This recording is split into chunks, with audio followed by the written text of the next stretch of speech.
تبارك الذي بيده الملك وهو على كل شيء قدير الذي خلق الموت والحياة ليبلوكم أيكم أحسن عملا وهو العزيز الغفور الذي خلق 7 سماوات طباقا ما ترى في خلق الرحمن من تفاوت فارجع البصر هل ترى من فتور ثم ارجع البصر كرتين ينقلب إليك البصر خاسئا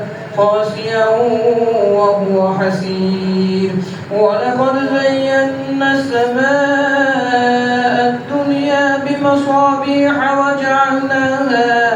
وجعلناها رجوما للشياطين وأعتدنا لهم عذاب السعير وللذين كفروا بربهم عذاب جهنم وبئس المصير إذا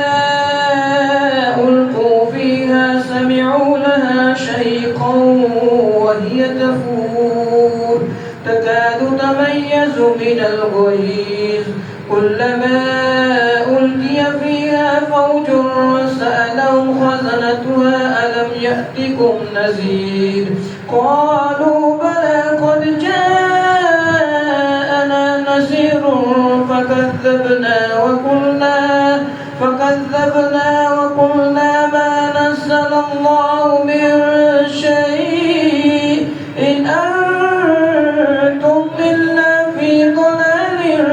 كبير وقالوا لو كنا نسمع ونعقل ما كنا في أصحاب السعير فاعترفوا بذنبهم فسحقا لأصحاب السعير إن الذين يخشون ربهم بالغيب لهم مغفرة وأجر كبير وأسروا قولكم واجهروا به إنه عليم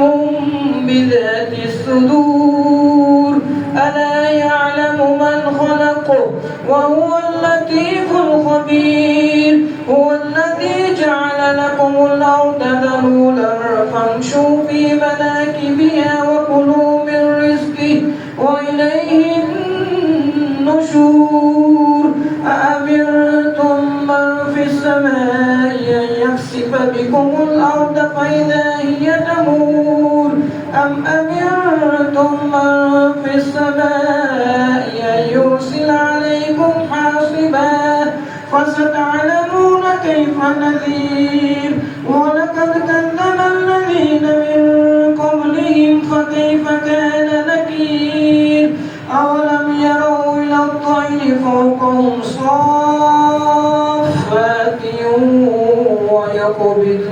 ما يمسكون إلا الرحمن إنه بكل شيء بصير أمن هذا الذي هو جند لكم ينصركم من دون الرحمن إن الكافرون إلا في غرور أمن هذا الذي يرزقكم من أمسك رزقه بل لجوا في عتو ونفور أفمن يمشي مكبا على وجهه أهدى أمن يمشي سويا على صراط